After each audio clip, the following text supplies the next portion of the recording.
Good afternoon, and thank you for joining us on this Friday, January 21st. Live from the Beasley Media Complex in Boone, this is the Appalachian Weekly News. I'm Xanayra Marin-Lopez. And I'm Shannon, Pendleton. A winter storm has entered Watauga County this week, and the National Guard has deployed soldiers to help. The National Guard sent 2 high-clearance vehicles with 5 soldiers. They will be deployed at Fosco Fire Department for Watauga and Avery counties. The vehicles are here to assist in case of an emergency. The National Weather Service placed a winter storm warning on the town of Boone earlier this week, but we're also expected to get more snow this evening and weekend. While the snow can be a lot of fun, for nearly 14% of Watauga County, that is food insecure. It can be a tough time. Our reporter Grace Powers visited Hunger and Health Coalition to see how they are serving the food insecure during this winter storm. Snow in the high country can be beautiful, but for so many people here in Boone, it makes day-to-day life exponentially harder. Thankfully, there are places like Hunger and Health Coalition that will help the food insecure during these times of inclement weather. Despite the presence of the university, the booming tourism industry, and a bustling downtown area, hunger in Watauga County is very real. Nearly 7,500 people in Watauga County are food insecure.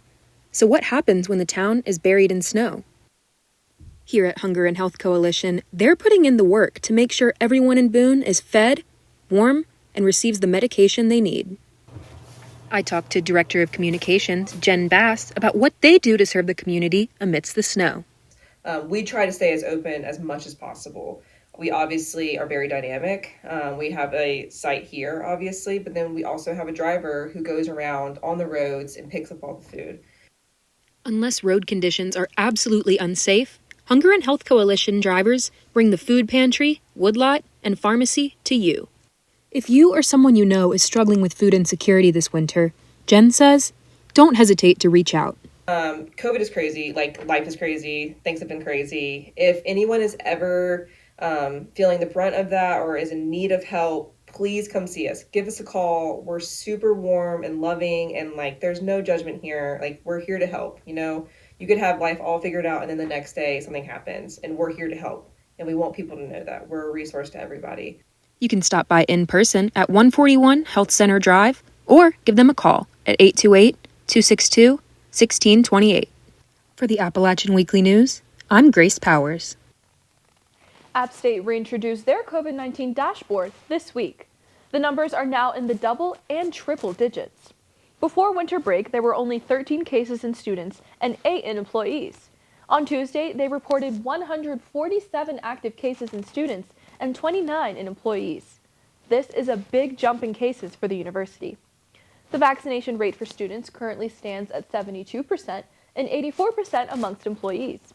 App State professor Richard Renegans voiced his opinions on the university's response to COVID in an open letter the student body received via email. So I think figuring out what's not working, and then let's actually try to troubleshoot it and figure it out and figure out what support do faculty need, what clarity do students need. Then we can make better decisions that if we know we're safe, if we are actually safer, we can be in the classroom longer. We can have less stress about whether or not we're putting somebody in our family at risk. The Blood Connection is facing a serious need for blood. TBC is the sole provider for Watauga Medical Center. TBC is estimating that they will collect 40% less of what is needed for the hospital next month. This shortage is due to cancellations of blood drive from COVID spikes and the recent winter storm. The low blood supply affects local hospitals and hospital patients. The only way to fix this issue is by getting more donors and more blood drives. If you're interested in hosting a blood drive, you can call 864-751-5003 or 864-255-0503. If you're interested in donating blood, you can find nearby sites by going to thebloodconnection.org/donate. Local law enforcement are on the search for 49-year-old Jody Quinn Green after disappearing while in post-release supervision. Green was charged with indecent liberties with a child and having an active warrant out for failing to report his address change as a sex offender. Anyone with information should call 828-268-6959. We've all noticed the gas prices climbing when we go to fill up our tanks. Well, gas hasn't costed this much in over 7 years. Due to the COVID-19 lockdown, fuel was in a lower demand, which resulted in a slower production rate. But after the vaccinations were released and people started going out more, the demand for fuel increased faster than what could be produced. This led to the record high gas price. The average high for gas prices in North Carolina in 2021 was $3.25. The low was $2.10. It seems that the gas prices will stick around for most of 2022, but motorists should expect changes as the price will fluctuate. To stay updated with the state and metro gas prices, you can go to gasprices.aaa.com. Or if you're interested in finding the current gas price along your route, you can download the AAA mobile app for free. Boone will soon be the first town in North Carolina to use 100% renewable energy in its municipal buildings. The town council voted in favor of this at their January 12th meeting.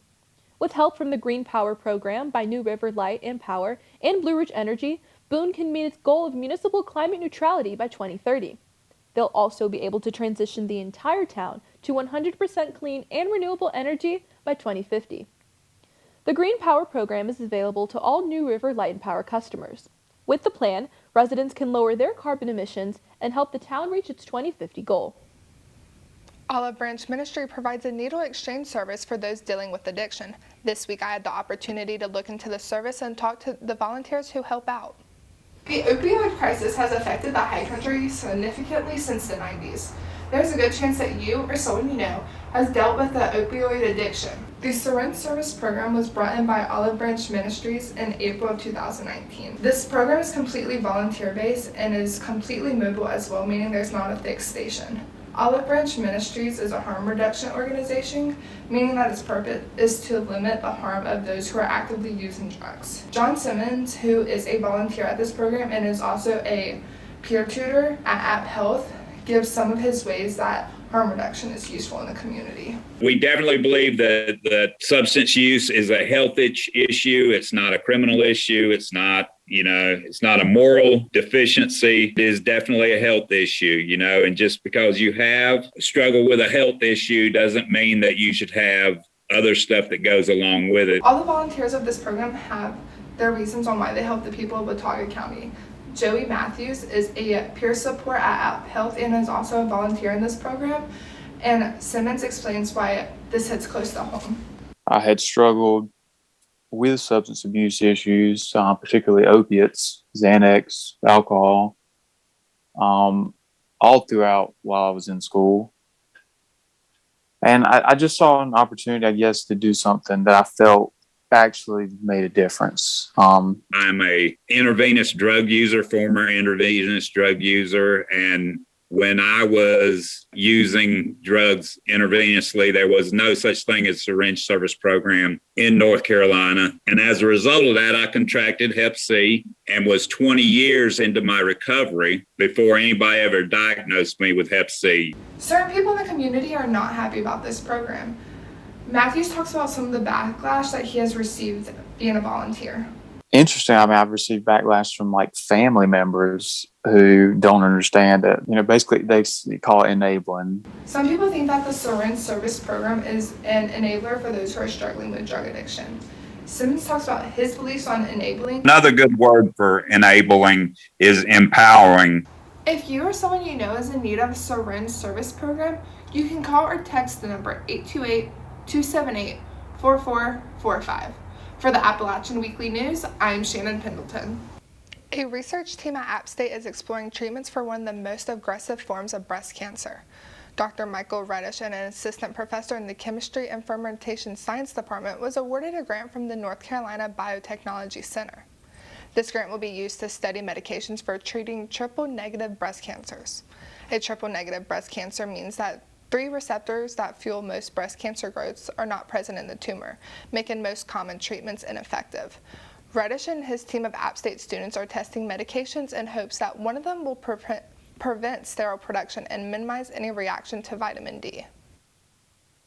A lawsuit has been filed against the county for allegedly failing to take action in the Cottages of Boone wastewater spills and waste buildups. Last year, the student apartment complex routinely spilled untreated and treated wastewater into the Laurel Fork Creek. The cottages also maintained a buildup of trash causing concerns for residents' environmental health. Adam Zepsida is representing himself and suing under Article 14, Section 5 of the North Carolina State Constitution. It states the government must, quote, conserve and protect its lands and waters for the benefits of all its citizenry, end quote. The county responded in filing a motion to dismiss the case on the grounds that Zepsida, quote, fails to take a claim upon which relief can be granted because there is no actionable controversy, end quote. Zepsida was disappointed in the response, saying that he should have standing as a taxpayer, voter, and engaged citizen. A local Boone restaurant shut down indefinitely on January 12th. Cafe Portofino's, located on River Street, has been in business since the 2000s. There is not much information at this time about why the restaurant shut down so suddenly and right after the holidays. As there are updates with the closing, they will be posted on Cafe Portofino's Facebook page. The Old Navy in the Boone Mall is closing its doors as well on January 24th. Kelsey Varwick of Old Navy Communications was only able to share the closing date. Gap Incorporated owns the Old Navy brand. In October of last year, the company said they plan to close approximately 350 Gap and Banana Republic stores across North America by the end of 2023.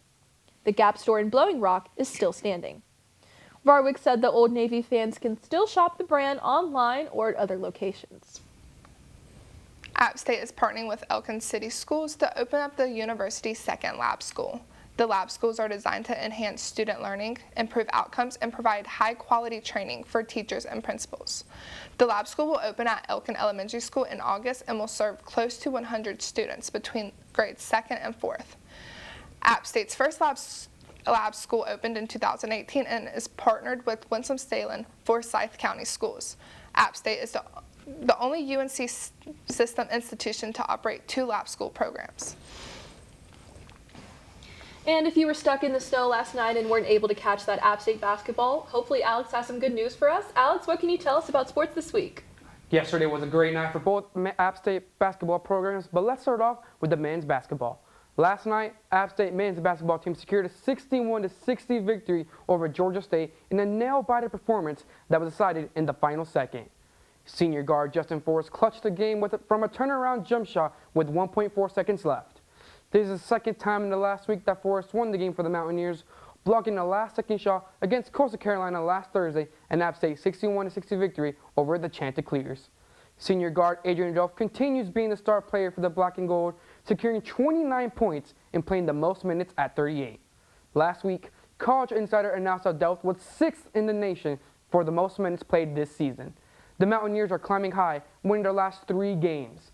App State will face Georgia Southern tomorrow afternoon at 3, where they will put a close to their 3-game road trip away from home. App State women's basketball team secured a 55-46 victory over last season's conference champions Louisiana at the Holmes Convocation Center. It was a night to remember for the program as head coach Angel Elderkin accomplished her 100th career victory. It was a huge victory for the Black and Gold as they were missing 2 key starters against the former conference champions. Elderkin set up a strong defense against the Raging Cajuns, forcing them to 25 turnovers.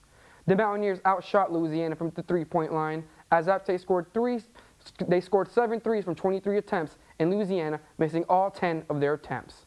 The Lady Mountaineers' next game is tomorrow afternoon at 3 against ULM at the Holmes Convocation Center.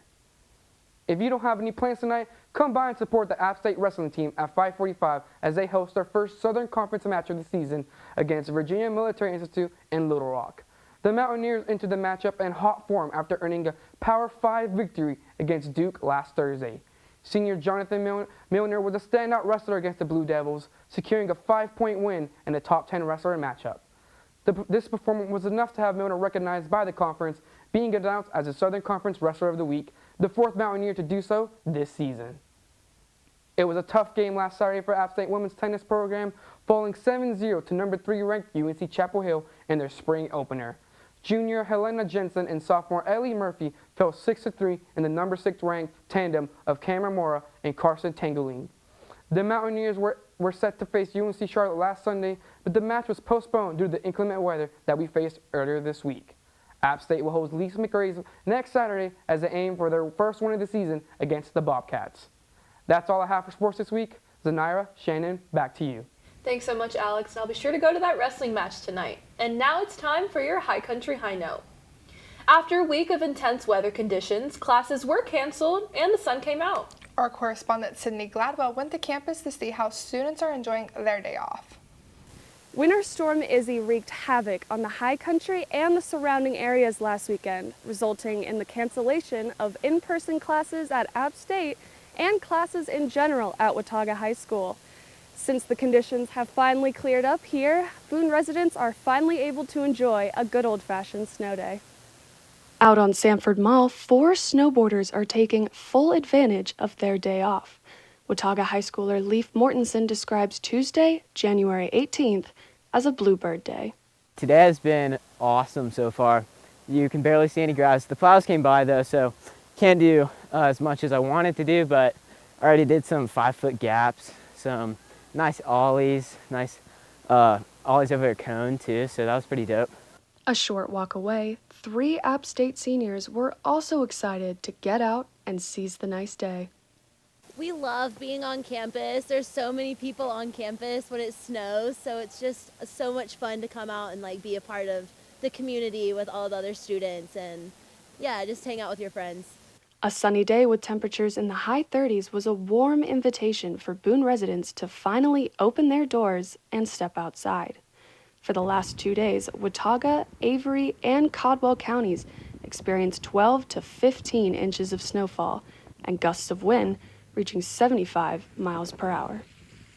Whether in-person classes will resume again tomorrow has yet to be decided, but if you or someone you know is stuck in the snow or needs help, please call Boone PD's non-emergent number at 828-268-6900.